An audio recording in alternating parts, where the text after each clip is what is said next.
On Tuesday, the 12th of August, 2025, we are with Joseph Paul Jassy. He's just unveiled his nationalist alternative for Gambia party. What made you think of a political party, all right, in order to fix the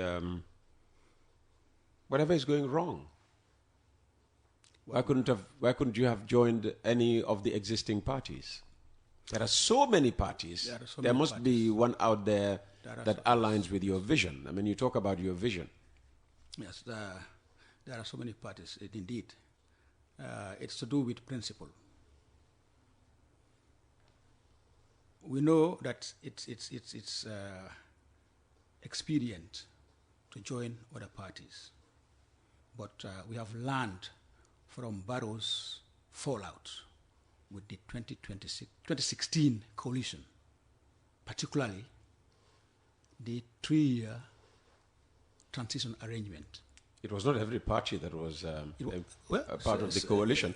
GDC was not part of the coalition. It was a coalition. It was a coalition. And you said you learned from that. I said, why didn't you join one of the parties? GDC no, wait a minute, had sir. nothing to do with yes, the coalition. coalition. The reason why I have not done that is because most coalitions fail in Africa.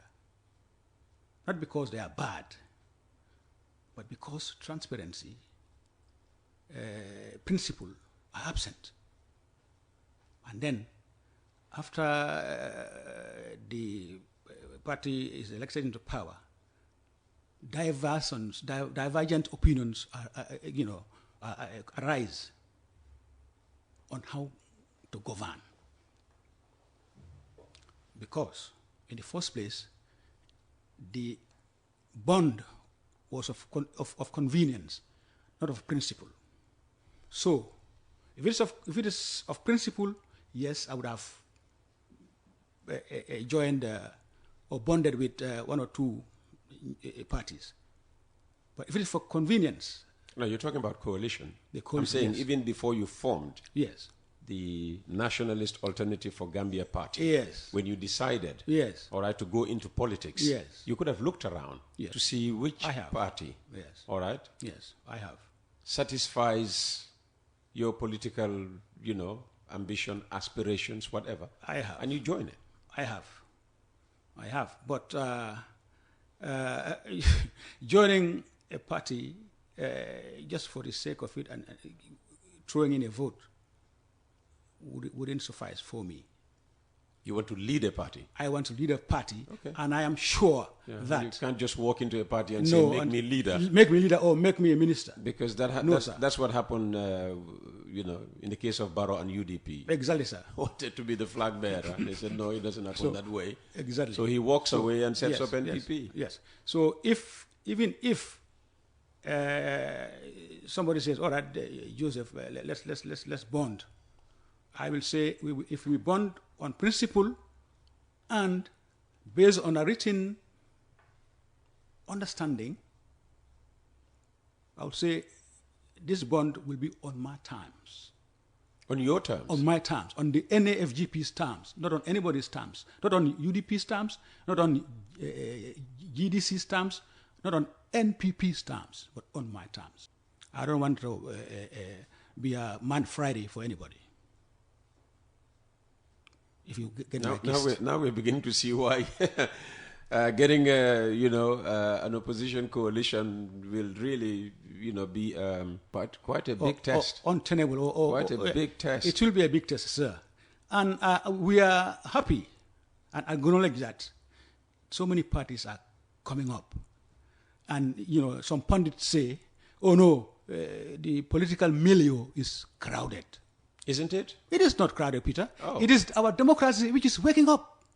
It is not the political milieu. It's about democracy. Oh, good for us then. Yes, it's good for us because the reason why all these parties are coming up is because they were suppressed in the first place during the dictatorship. So credit goes to the Barrow administration. Yes, we will agree. Give the devil his due. Fantastic. Credit goes to Barrow, but down the line, he's disappointed everybody. Well, at least he's ensured that, you can come up with your political party. All right? All right. Has it been registered? Not quite yet. What do you mean not quite yet? The process is on. This party was formed in 2024, right? Okay. So, it is not come and go for a political party.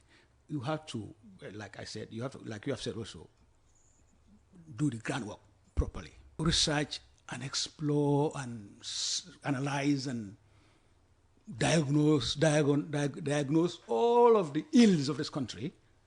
And I'm not sitting here because I want to be here. I'm sitting here to sell my party because I've got the remedy to all of these ills.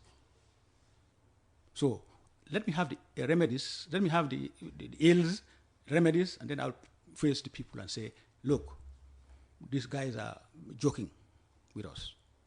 So you've been researching, the remedies for more than a year now. 2024, you said? October 2024. Well, not quite a year yet. Not quite a year yet. So, and it's good timing also. It's strategic. It's good timing. I could have formed this 3 years ago or what. But it's also strategic in the fact that I turned 60 in April. So 3 years after I years after I did. Oh, yeah, exactly, sir. You're my senior, sir. I know that very much, sir. So some people say a rolling stone gathers no moss, but I have gathered a lot of moss, sir. So now is the time. Why would anybody call you a rolling stone? No. I'm using that metaphor. Why would you use that metaphor on you? Yes, on myself. It's because it is tied to why, after turning 60, I am forming this party and I am aiming to rule this country. That I have had all the experience. 30 years, 25 years, 26 years, 40 years, that's good enough age to gather a lot of wisdom and knowledge. But I would say that I have gathered a lot of knowledge, and I have been in the government, like you know, so in civil service for, especially in the corridor of power for 11 years. And a bit of government, because... so I know government, sir. When you were the governor in LRR, yes. Literally, you were governing... Commandant, yes. You were governing LRR. So I know the system, I know bureaucracy. I have quite profound knowledge of policy and stuff. And when you make decisions, because you're very firm, on certain issues, is that the soldier in you, making the decision? This army molds you into a person of integrity. Does it? Yes, not only integrity. A person of discipline. Was Yahya Jammeh a person of integrity?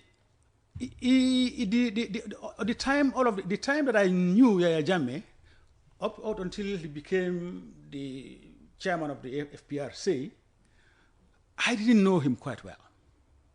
The question is, yes, was he a man of integrity? He wasn't. He betrayed us. Yeah,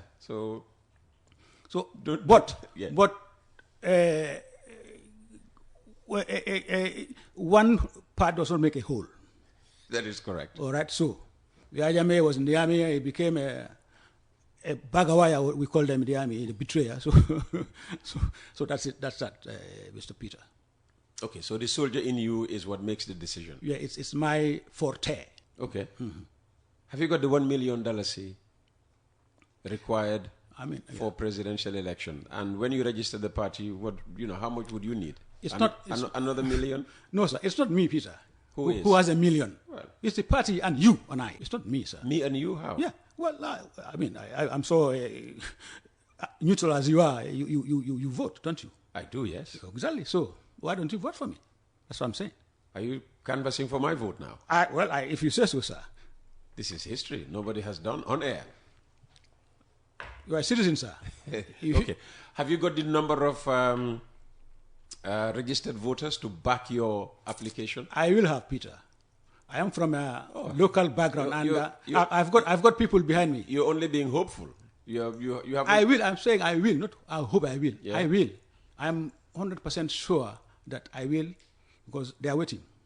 They are waiting. They are waiting. They haven't committed themselves to any other. No. Oh, if they have, that's we'll leave that to their. Well, because they can't wait forever. They might be wondering. Listen, I mean, this party has been in the making since October of last year. Yes, and you know, thanks to social media, it has spread.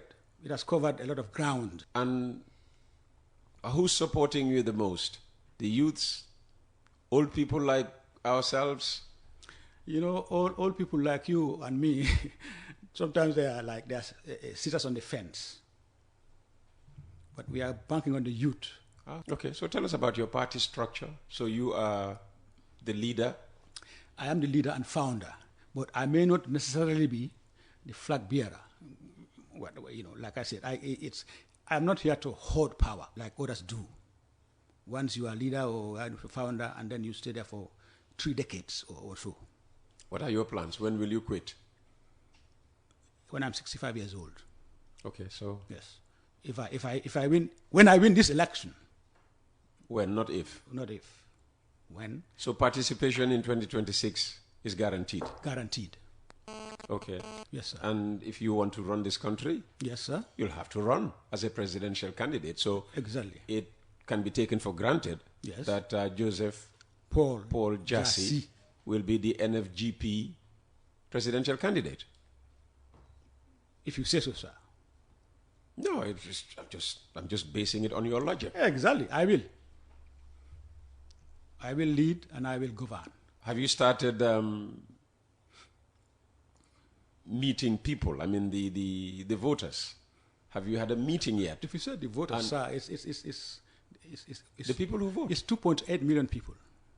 Yeah. Not all of them will vote. Not all of them will vote, but you start from one step. We have started from our. Have you had a meeting yet? A public no, rally. Sir, have you done town halls to sell your agenda? There are no town halls here. Town hall is alien to Gambia. We don't have town halls. Oh, the people are doing town halls. Well, there are no town halls here. What are they? We are doing. What are they? We are canvassing our own way. We are sitting on the mango trees. We are sitting in the banter bars and drink attire and discourse and concretize what we have started. The youths know the Bantaba culture. I mean, Bantaba in a sense that if you sit around, I'm from Sifo. Every Sunday after church, we go and sit around and chat and discuss the contemporary issues of the country and so forth. So we have started at the local level, not in town halls, but under mango trees and orange trees. And one of the many contemporary issues is Gambians voting, especially Gambians who are not resident in this country. Yes, sir. But have a right to take part in who runs their country, but are not allowed to run. So what's the position of NAFGP? This is why we must correct the Constitution of 2020 and allow the diaspora to vote. They are citizens of country. It's a constitutional right for every Gambian living abroad to vote. So we will create the environment, even if necessary, repeal that clause in the 1997 Constitution and ask IEC to create constituencies abroad. So we will allow our diasporans to vote. Okay, the clause that says that you have to be registered in a constituency in the Gambia. Exactly. So we will create constituencies abroad. And recently we have heard that the NPP is orchestrating the issuance of ID cards in foreign soil. Well, that is on. It is on and it is wrong. The government is breaking its own law. The government is breaking the law. Because the government will say they know the law more than you. No, they don't. The government does not know the law. Government circumvents the law at their advantage. When it benefits them, they will circumvent the law. The Citizenship Act does not extend the frontier of issuance of ID card beyond our borders. And because of that omission, to issue an ID card on foreign soil is illegal. Even if you issue it under the embassy of the Gambia, it's illegal. I heard the Minister of Interior say, oh yeah, he quoted a Geneva Protocol. I mean, Geneva Protocol, have we domesticated those protocols into our Gambian laws? We have not. So if the minister says he's... How do you know we haven't? I have checked, sir. Oh, you have checked? I have checked. And we haven't domesticated the law that allows government to issue an ID card on foreign soil. Go to court. You can take the government to court Sir, to stop that going. Sir, every infraction that government commits, court. But this is a major one. It is a major one. So because the allegation is from sections of the opposition that they are doing this in order, to get, non-Gambians to vote in our elections but that's next year. That's a catch, sir, which we must be aware of. What's that catch? Because the ruling party, the incumbent, has quite frankly discarded the idea of diaspora voting. So are these guys that are issuing ID cards, are they traveling to the Gambia to vote? Or are they staying there and vote there? So this is what we must be looking at. We are all shouting and making noise to say, hey, government is committing law, which it is committing a crime, which it is doing. But there is a small catch there. Let's see, will they be in a position to charter a flight from Gambians in Gabon, Gambians in Mauritania? Probably their next target will be Spain or in Germany or in England. Oh, they could. Well, listen. I mean, you know that. No, let's be frank. It's not going to happen, sir. So we will. So you are not worried at all, like other parties seem to be. No, sir, I'm not worried at all. That they could transport these people in, to vote and leave, because Yahya Jammeh was consistently accused of doing that. That people would be brought in from southern Casamas. Yeah, but I mean, those put in hotels and and all those are walking distances. I mean, you can just walk across from Dombondi here. I live in Sifo, 5 miles from. So Sifo. You saw that happen. People from the Casamas coming in and voting. No, I'm saying it is easier in that instance for people to come from Dombondi 5 miles across the border to cross over. I have not verified that did happen. I was not in a position to do so. Yes. So, but this is the catch.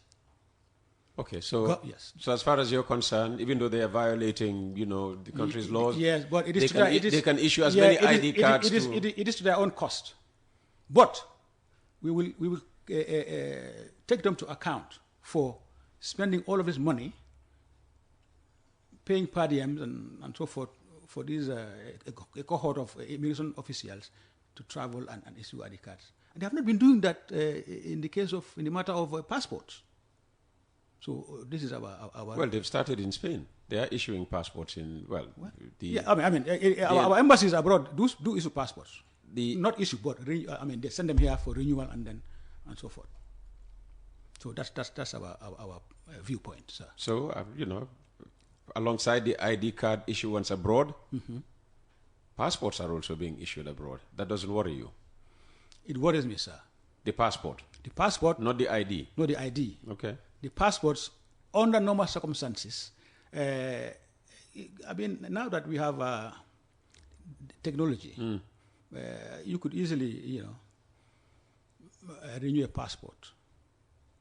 But if the passports are being issued at our embassies.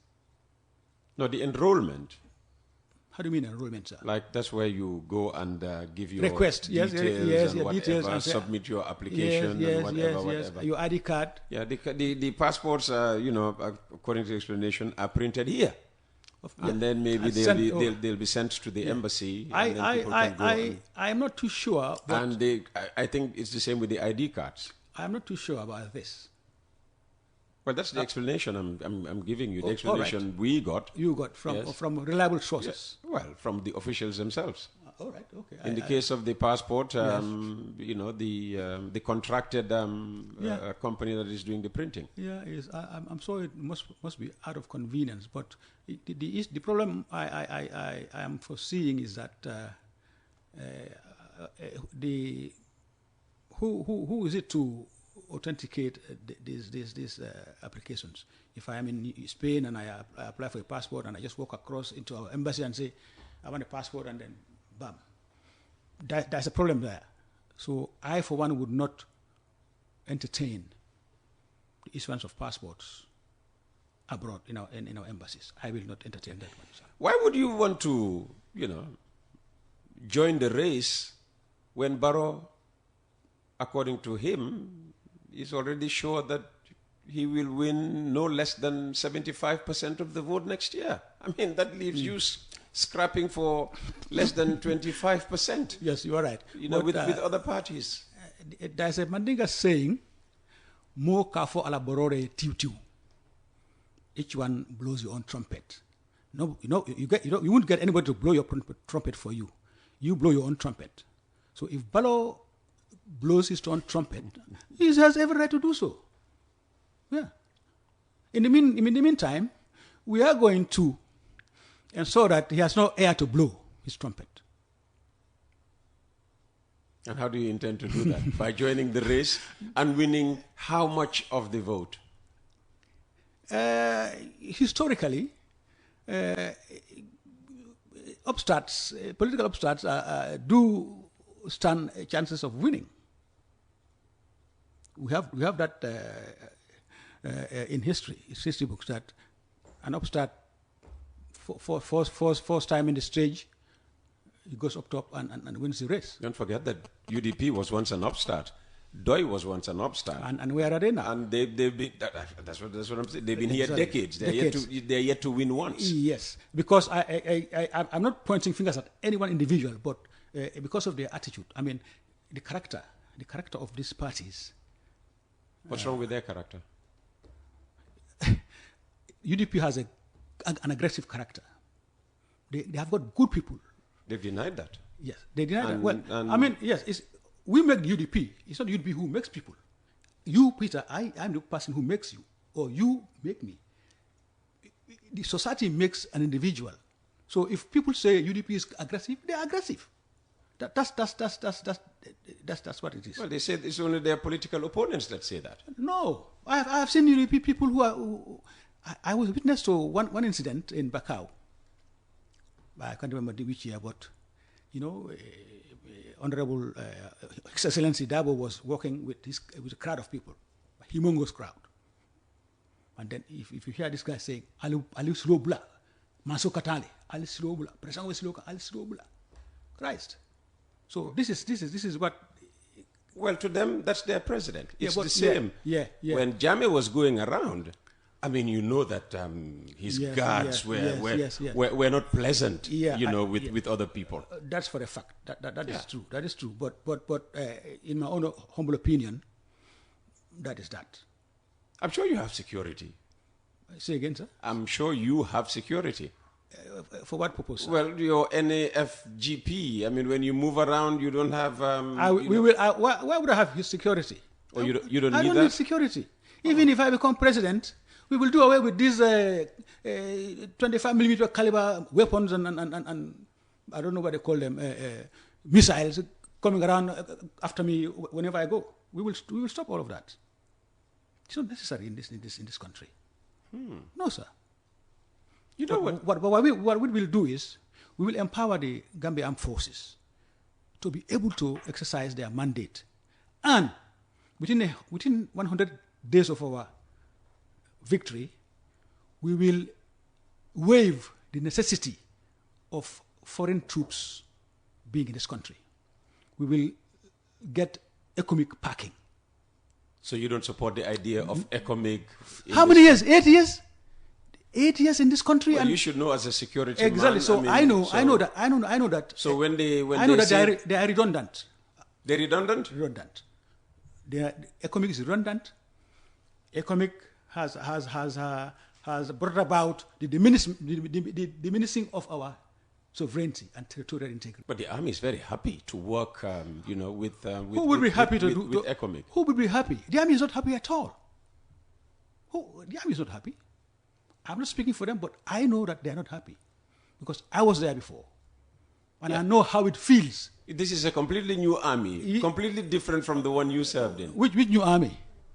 When was the last time you were? What is new in the army?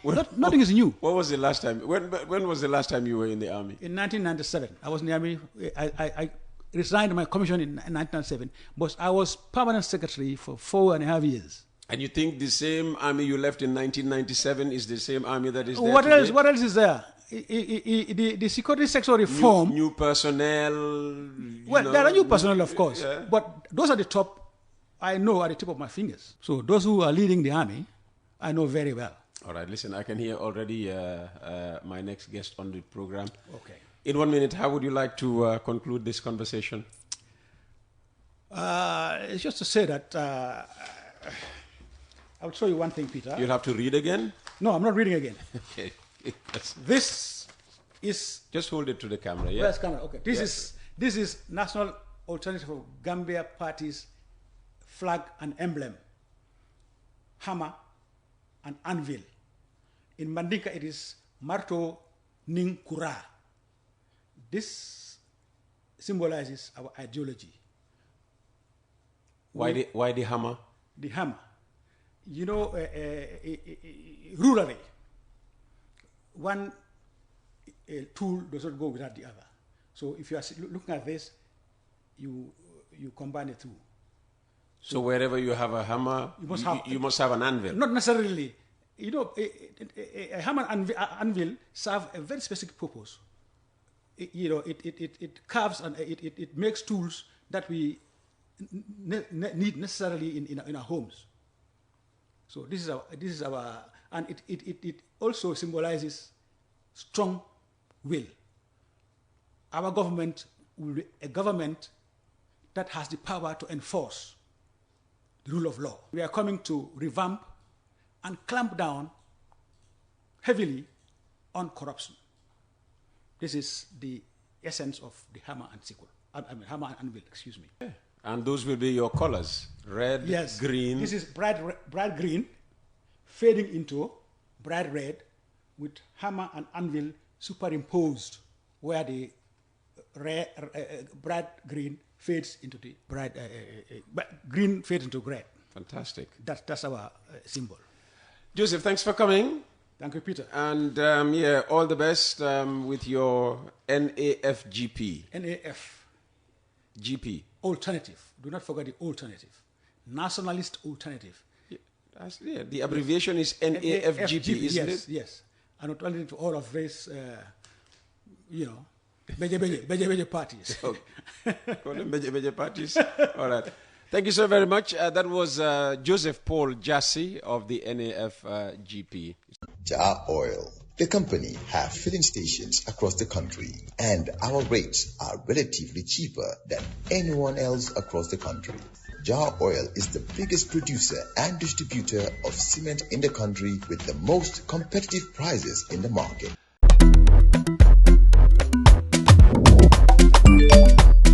Excellent jam, Suede. Yo, apply. Yo, luta do dede. Luta mo nulo jël moto nga andil ma xaalis. Hello? Bisul mu fay. What? Bisul mu fine. Oh, yes! Wave Axina Gambia. Deposit and withdraw money, pay bills, and buy mobile credit without fees. Transfer money wherever in the country for only 1% fee. At Wave, Bisul mu fine. Wave, your money is yours.